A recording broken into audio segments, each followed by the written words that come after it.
Hello दोस्तों, कैसे हो आप। किचन और घर में हम दिन भर काम करते हैं, लेकिन कुछ ना कुछ हमसे गलतियां होती ही रहती हैं। तो आज कुछ ऐसे ही जुगाड़ू टिप्स एंड ट्रिक्स मैं आपके लिए लेकर आई हूं, जिनसे आप अपने काम को बहुत ही आसान तरीके से कर पाओगे। और ये टिप्स एंड ट्रिक्स अगर आप आजमाते हो तो आपके पैसे की भी बचत होगी, साथ ही आप अपनी फ्रेंड्स और फैमिली के लिए भी बहुत सारा टाइम निकाल पाओगे, जो अक्सर हम लोग घर के और किचन के काम करते करते वो टाइम अपने दोस्तों को, अपनी फैमिली को नहीं दे पाते हैं। तो वीडियो पसंद आए तो लाइक शेयर जरूर कर दीजिएगा। तो चलिए ज्यादा बातें न करते हैं और आज का ये यूजफुल वीडियो शुरू करते हैं।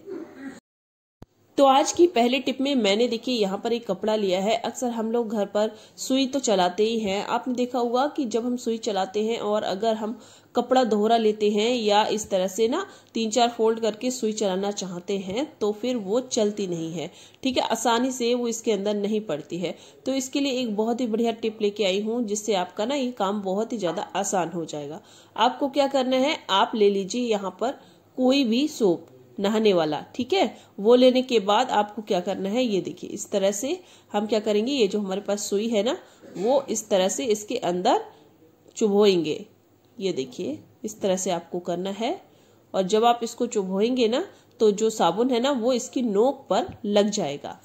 और अब इससे आप चाहे किसी भी कपड़े पर सिलाई कीजिए, आप देखेंगे कि बहुत आसानी से ये जो सुई है इसके अंदर चली जाएगी। इसी तरह से जो जीन्स के कपड़े होते हैं ना, उन पे आपने देखा होगा जो सुई है ना बहुत ही मुश्किल से जाती है। तो आप इस तरीके का यूज कीजिए, आप देखेंगे जीन्स जैसे मोटे कपड़े पे भी बहुत आसानी से आप सुई को डाल पाएंगे। बहुत ही बढ़िया तरीका है, आप यूज करेंगे तब आपको बहुत ही आसानी रहेगी किसी भी चीज को सिलने में। तो आज मैं आपके साथ संतरा छीलने का एक और तरीका शेयर करने वाली हूँ, क्योंकि जैसे हम हाथ से निकालते हैं तो आपने देखा होगा कि सही से छील नहीं पाता है, और इसको एक तरीके से और हम छील सकते हैं। देखिए ऐसे करके आपको क्या करना है, चाकू से इसको गोल गोल कट कर लेना है। और आप कोई भी जो है चम्मच लीजिए और इस तरह से डालकर आपको इसको घुमाना है। ये देखिए जैसे मैंने इसको डाला और इस तरह से घुमा दिया, इससे आप देखेंगे इसका छिलका बहुत ही आसानी से निकल आएगा। ये देखिए इस तरह से आपको करना है, बहुत ही आसान तरीका है। इससे जो संतरा है ना पूरा साबुत का साबुत ही निकल आता है। ये देखिए, तो ये हमारा पूरा का पूरा छिलका यहाँ पर उतर गया है। और ये जो मतलब इसके छिलके हैं, इनका भी यूज मैंने बताया था आपको पिछली वीडियो में कि किस तरह से आप इसको यूज कर सकते हैं। और ये हमारा संतरा छिलकर तैयार हो गया। आई होप ये टिप आपके लिए काफी यूजफुल लगा हो। जब भी हम चश्मा वगैरह पहनते हैं तो आपने देखा होगा कि कुछ दिनों के बाद उसमें स्क्रैच पड़ जाते हैं। ठीक है, क्योंकि बहुत सारे लोगों को ना इसको रखने का तरीका सही से नहीं पता होता है, किस तरह से हम चश्मे को रखें। ये देखिए मैं यहाँ पर रख रही हूँ, तो इस तरह से आप ना कभी भी अपने चश्मे को मत रखिए। इससे क्या होता है, बहुत ही जल्दी स्क्रैच पड़ते हैं। कभी भी आपको अगर चश्मा रखना हो तो ये जो साइड आप देख रहे हैं ना, यहाँ पर ये टच नहीं होना चाहिए, मतलब इस तरह से उल्टा आप रखिए। ये देखिए इस तरह से रखिए और इसके बाद क्या करिए, बॉक्स को बंद कर दीजिए। अगर आपके पास इसके अंदर रखने का कपड़ा जो है वो नहीं है, गुम हो जाता है कभी कभी, तब भी आप इस तरह से रखेंगे तो आप देखेंगे कि आपके चश्मे में बिल्कुल भी स्क्रैच नहीं पड़ेंगे। आलू तो हम सभी खाते हैं, रोज खाते हैं सब्जी में, लेकिन इस टाइम जो ग्रीन वाला आलू आ रहा है वो हमें बिल्कुल भी नहीं खाना चाहिए। ये जो नया आलू हम लेके आते हैं उसमें आप जब काटोगे तो बीच में ग्रीन ग्रीन सा या फिर पर्पल कलर का, ये देखिए ये पर्पल कलर का आलू निकला है ना, तो इस तरह का अगर आपका आलू निकलता है तो इस आलू को बिल्कुल भी यूज मत कीजिए।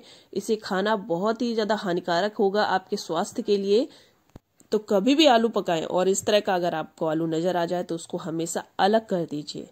ठीक है, और इस तरह के आलू जो हैं उनको पकाकर खाइए। आटे का तो यूज हम सभी करते हैं, रोज हम पराठे बनाते हैं, पूड़ी बनाते हैं, चपाती बनाते हैं। क्या आपको पता है कि आप जो आटा खा रहे हो वो शुद्ध है पूरी तरह से या नहीं? तो इसकी शुद्धता को जांच करने के बहुत ही बढ़िया तरीके मैं आपके साथ शेयर कर रही हूँ, जो आपको काफी पसंद आने वाले हैं। तो यहाँ पर आपको कुछ नहीं करना, सिर्फ 1 गिलास पानी की आपको जरूरत पड़ेगी। 1 गिलास पानी ले लीजिए और इसके बाद जो हमारा आटा है इसको आप इसके अंदर घोलिए। और जब आप इसको इसके अंदर घोलेंगे तो आप देखेंगे अगर इसके ऊपर रेसे जैसे हैं, काले काले से छोटे छोटे दाने जैसे आ रहे हैं, तो आप समझ जाइए कि आपका जो आटा है मिलावटी आटा है। ज्यादातर हम लोग खुला आटा लेके आते हैं और उसमें बहुत सारी मिलावट रहती है, जैसे कि खड़िया वगैरह मिला देते हैं। तो तो इन छोटे छोटे उपाय को करके आप अच्छे से जान सकते हो कि आपका जो आटा है कितना शुद्ध है। यहाँ जो आटा है मेरा तो घर का पिसा हुआ आटा है, मतलब जो गेहूं लेके पिसवाते हैं ना, तो ज्यादातर कोशिश कीजिए कि गेहूं लेकर ही आप आटा पिसवाएं, बिल्कुल शुद्ध ही खाएं।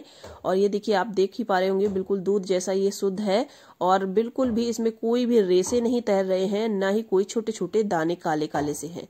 दूसरे तरीके में देखिए, मैंने यहाँ पर आटा लिया है, तो ये मोल वाला आटा है जो बाहर से हम खरीद के लेके आते हैं ना, खुला। ठीक है, अब जब आप इसमें नींबू निचोड़ेंगे, ये देखिए इस तरह से आप नींबू निचोड़ेंगे तो आप देखेंगे कि इसमें अगर बबल्स बन रहे हैं, ये देखिए छोटे छोटे से बबल्स बनना शुरू हो गए हैं इसमें, तो आप समझ लीजिए कि आपका जो आटा है वो मिलावटी आटा है। और इस तरह के मिलावटी आटे में होता है कैल्शियम कार्बोनेट, क्योंकि इसमें जो ये लोग मिलावट करते हैं तो खड़िया की मिलावट करते हैं और चौक की मिलावट करते हैं।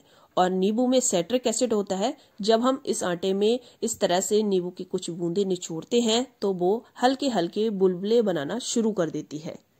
तो यहाँ देखिए, ये जो घर का आटा है इसमें मैं नींबू की कुछ बूंदे आपको निचोड़ कर दिखा रही हूँ। आप देख सकते हो कि बिल्कुल भी इसमें बबल्स नहीं उठ रहे हैं।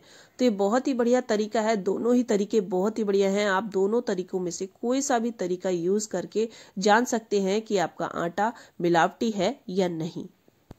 अगले टिप में देखिए, मैंने यहाँ पर लिए हैं कप। अब कप तो हम सभी के घर पे होते हैं, लेकिन जब हम इसको रखते हैं तब आपने देखा होगा कि ये बहुत ही ज्यादा जगह घेरते हैं। अगर हमें इस कहीं से पैक करके लेके जाना है या पैक करके रखना है, तो इसके लिए एक छोटा सा टिप दे रही हूँ, जिससे आपका ये वाला काम ना बहुत ही ज्यादा आसान हो जाएगा। तो चलिए देखिए आपको कि कप को आपको कैसे रखना है। तो ये देखिए, इस तरह से आपको कप को नीचे लिटा के रख देना है और ये देखिए जहां से हम पकड़ते हैं ना, वो सिरा आपको दूसरे कप के अंदर कर देना है। ये देखिए, आप देखेंगे ना तब आप अच्छे से समझ पाएंगे। अगर इस तरह से कप आप रखकर कहीं बाहर लेके जाते हो तो आप देखेंगे आपके कप जल्दी टूटेंगे भी नहीं, क्योंकि इसके जो हैंडल होते हैं पकड़ने के बहुत जल्दी झड़ जाते हैं। और इस तरह से अगर आप किसी बॉक्स वगैरह में इसको रखेंगे तो वो जगह भी बहुत ही ज्यादा कम घेरेंगे। बस इसी तरह से आप कहीं सफर पर लेके जाना हो, इधर से उधर कुछ भी करना हो, तब आप देखेंगे आपके कप बिल्कुल भी टूटने वाले नहीं है। मुझे ये तरीका बहुत ही ज्यादा बढ़िया लगता है। आपको कैसा लगा कमेंट करके जरूर बताइएगा, और पसंद आया हो तो इसको ट्राई करके जरूर देखिएगा। तो कैसे लगे आज के सारे टिप्स एंड ट्रिक्स, जरूर से आजमाइएगा, कमेंट करके जरूर बताइएगा कि आपको ये कैसे लगे। साथ ही इसे ज्यादा से ज्यादा शेयर कर दीजिएगा, लाइक करते जाइएगा और चैनल को सब्सक्राइब करना ना भूलिएगा। साथ ही हमें कमेंट करके जरूर बताइएगा कि आप दुनिया के कौन से कोने से ये वीडियो देख रहे हैं, जिससे कि हम आपको थैंक्स कह पाएं। तो आपसे फिर से मुलाकात होगी ऐसे ही यूजफुल टिप्स एंड ट्रिक्स के साथ, अच्छे अच्छे वीडियो के साथ। तब तक जुड़े रहिए आपके अपने चैनल वरदान पकवान से, सबसे सीधा सबसे सरल। Thanks for watching. Bye bye everyone, bye bye.